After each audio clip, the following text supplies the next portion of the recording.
नमस्कार, आप देख रहे हैं द बिहार टॉप। मैं हूं आदेशपुरी। राजद 2024 चुनाव में सबसे अहम मुद्दा बना रही है रोजगार को, बेरोजगारी को। और खुले मंचों से ये कहा जा रहा है, तेजस्वी यादव हों या फिर उनके नेता हों, अन्य नेता हों, उनके द्वारा कि 17 महीनों में केवल और केवल रोजगार दिया गया। नीतीश कुमार के 17 साल पे भारी रहा 17 महीने, यानी कि बिहार में रोजगार की बहार रही और ये तेजस्वी यादव के कारण ही संभव हो पाया। लेकिन आपको हम बता दें कि कल नीतीश कुमार जदयू ऑफिस में पहुंचे और उन्होंने साफ साफ ये कहा कि तेजस्वी यादव झूठ बोल रहे हैं, झूठ मूठ का प्रचार कर रहे हैं, सारा काम हमने किया है। 2005 से पहले आपको याद होगा बिहार में कुछ था, कुछ भी नहीं था, लेकिन हम आए तो हमने सब कुछ किया। और रोजगार जो है वो जदयू ने दिया है, नीतीश कुमार ने दिया है। और जदयू पार्टी ने भी चारों तरफ प्रचार किया, रोजगार बोले तो नीतीश कुमार, तो वही आरजेडी ने भी प्रचार किया, रोजगार बोले तो तेजस्वी यादव। अब हम बताते हैं इसमें क्या हुआ रियलिटी, क्योंकि जो 2023 में हुआ है, रोजगार की बातें चली हैं, वो हमने एक एक खबर आपके सामने रखा है और हमें भी पता है किसने क्या किया है। 2020 के विधानसभा चुनाव में तेजस्वी यादव ने बिहार में युवाओं को की नौकरी को मुद्दा बनाया और साफ साफ कहा कि हमारी जब सरकार बनेगी तो कैबिनेट की पहली कलम से हम 10 लाख सरकारी नौकरी के लिए साइन करेंगे।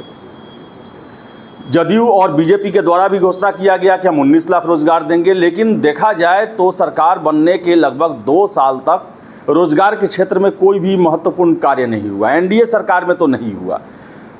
जब तेजस्वी यादव डिप्टी सीएम बने, महागठबंधन में आ गए नीतीश कुमार, उसके बाद लगातार उनसे प्रश्न किए गए और लगातार तेजस्वी यादव ये कहते रहे कि हम अपने वादे को नहीं भूले हैं और इसे हम पूरा जरूर करेंगे। हालांकि 4-5 महीने निकल गए, 6-7 महीने बाद एकाएक से बिहार में शिक्षकों की बहाली का बाढ़ आ गया। नई शिक्षक नियमावली को लाया गया और शिक्षक भर्ती के लिए बीपीएससी को ऑथराइज किया गया, बीपीएससी को ये दायित्व दिया गया। लेकिन इस समय एक और प्रकरण चल रहा था। प्रकरण ये था कि शिक्षा मंत्री को संट किया जा रहा था। शिक्षा मंत्री प्रोफेसर चंद्रशेखर यादव थे और उनके वैल्यू को एकदम से घटाया जा रहा था। अपर मुख्य सचिव के पाठक बने और लगातार के पाठक के द्वारा शिक्षा मंत्री की अनदेखी की जाती रही। अंत में इतना मायूस हुए शिक्षा मंत्री कि 20-22 दिन ऑफिस तक नहीं गए। जब भी उनसे शिक्षक नियमावली या शिक्षक भर्ती परीक्षा को लेकर कुछ पूछा जाता था, वो कन्नी काटते रहते थे। और ऐसे में तेजस्वी यादव उन्हें अकेला छोड़ दिए हुए थे।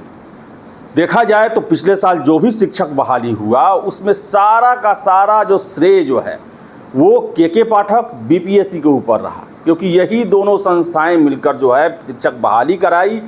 जितने भी नियम बदले, जितने भी छात्रों के साथ अन्याय हुआ या जो भी प्रक्रिया हुआ, उसमें शिक्षा मंत्री का कहीं रोल नहीं था और शिक्षा मंत्री के पास कोई छात्र पहुंचे भी नहीं, क्योंकि उन्हें पता था कि शिक्षा मंत्री के वैल्यू को, शिक्षा मंत्री के जो गरिमा होता है उसे शून्य कर दिया गया है।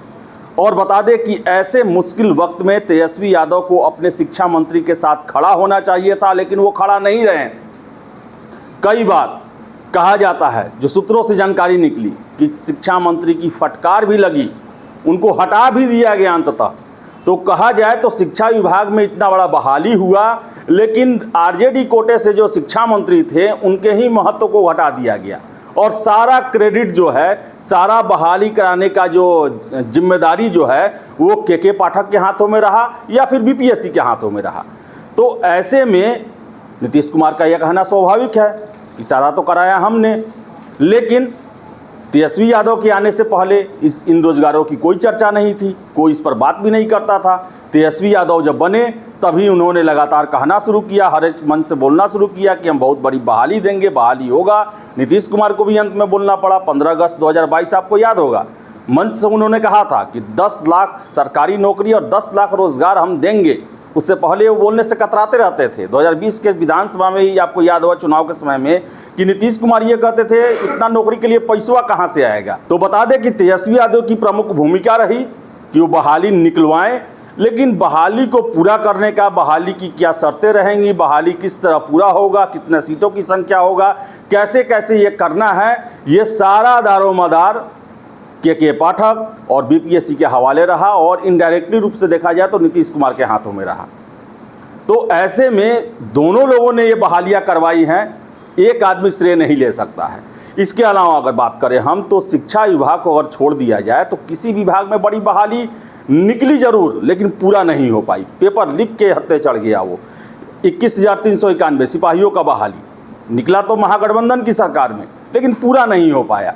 बड़ा कलंक लग गया सीएसबीसी पर, इतना बड़ा पेपर लीक हो गया, 75 एफआईआर दर्ज हो गए, परीक्षा पूरी नहीं हो पाई। वही जब तेजस्वी यादव अलग हो गए, नीतीश कुमार अलग हो गए, एनडीए में आ गए, उसके बाद फिर बहाली निकाली गई ताकि ये दिखाया जाए लोगों के सामने कि ये तेजस्वी यादव के प्रयासों के कारण बहाली नहीं निकली थी, केवल नीतीश कुमार के कारण निकली थी और आगे भी निकलते रहेगी। इसीलिए TRE-3 लाया गया, लेकिन उसमें और बड़ा बलंडर हो गया। 15 मार्च को बहुत बड़े पैमाने पर पेपर लीक हो गया और परीक्षा को कैंसिल करना पड़ा। तो देखा जाए तो बिहार में रोजगार के नाम पर केवल शिक्षक बहाली हुआ, लेकिन बिहार में सारे स्टूडेंट वो शिक्षक बनने की तैयारी नहीं करते हैं। बहुत सारे लोगों को सिपाही बनना होता है, बहुत सारे लोगों को दरोगा बनना होता है, बहुत सारे लोगों को सचिवालय सहायक में कर्मचारी बनना होता है, बहुत लोगों को बीपीएससी के द्वारा विभिन्न परीक्षाएं होती है उसमें बनना होता है, अफसर बनना होता है। वो सब परीक्षाओं को इग्नोर किया गया। और सबसे बड़ा प्रश्न, तेजस्वी यादव 17 महीने तक स्वास्थ्य मंत्री भी रहे, लगातार वो लगभग 1 साल चिल्लाते रहे कि हमारे विभाग में 1,60,000 से अधिक बहाली है। आखिर 17 महीनों में क्यों नहीं निकाल पाए? बाद में ये कहते हैं कि नीतीश कुमार ने उन पर रोड़ा अटका दिया। तो फिर नीतीश कुमार ने अब उस पर रोड़ा अटका दिया तो फिर ये शिक्षक की बहाली 2,20,000 कैसे हो गई? अगर नीतीश कुमार रोड़ा अटकाते तो फिर वो ये बहाली कैसे हो गई? अगर बहाली करवाना अगर तेजस्वी यादव के हाथों में था कि हाँ बहाली वो रोजगार दे देंगे, रोजगार के लिए सरकार से लड़ जाएंगे, तो शिक्षा स्वास्थ्य विभाग में 1,60,000 बहालियाँ आखिर धूल क्यों फाक रही है? क्यों उसके लिए जो अभ्यर्थी हैं वो सड़कों पर क्यों घूम रहे हैं? अभी ये भी जवाब तेजस्वी यादव को देना चाहिए कि 17 महीनों में शिक्षा की बहाली तो करवा लिए, लेकिन अपने विभाग स्वास्थ्य विभाग में वो बहाली नहीं करवा पाए। अगर दोष देते हैं कि नीतीश सरकार जो है, नीतीश कुमार जो है उसे रुकवाते रहें, तो फिर लड़े क्यों नहीं इसके लिए? वो इसके लिए मुद्दा क्यों नहीं उन्होंने बनाया? सरकार से इस मुद्दे पर क्यों नहीं अलग हुए कि हमने 2020 में यहाँ के युवाओं को वादा कर रखा था कि हम 10 लाख सरकारी नौकरी देंगे और मेरे विभाग में ही 1,60,000 है, आप उसे क्यों अटका रहे हैं? हटने के बाद ये सब चर्चा हो रही है, हटने के बाद सभी चर्चा करते हैं। आज हटने के बाद नीतीश कुमार ही तेजस्वी यादव को क्या क्या कह रहे हैं कि झूठ बोलता है, झूठ मूठ का प्रचार करता है, लेकिन जब साथ में थे पीठ ठोक ठोक के कहते थे कि यही मेरा भविष्य है, इसे ही संभालना है, यही उत्तराधिकारी है, क्या क्या। तो देखा जाए तो राजनीति पूरे चरम पर है और सबसे दुर्भाग्य की बात है कि युवाओं के नाम पर राजनीति चल रहा है और युवाओं को जितना कुछ मिलना चाहिए उतना कुछ मिला नहीं और ढिंढोरा पीटा जा रहा है कि हमने रोजगार दिया, हमने रोजगार दिया। तो दुर्भाग्यपूर्ण है ये और कोई क्रेडिट नहीं ले सकता है। या तो दोनों लोग को साथ में लेना पड़ेगा, अलग अलग नहीं ले सकते हैं आप। लेकिन इतना सत्य है कि तेजस्वी यादव के सरकार में आने के बाद बिहार में 2 लाख से अधिक शिक्षकों की बहाली जरूर हुई। तो फिलहाल इस वीडियो में इतना ही। वीडियो पसंद आए लाइक शेयर करें, हमारे चैनल द बिहार टॉप को सब्सक्राइब जरूर कर लें। धन्यवाद।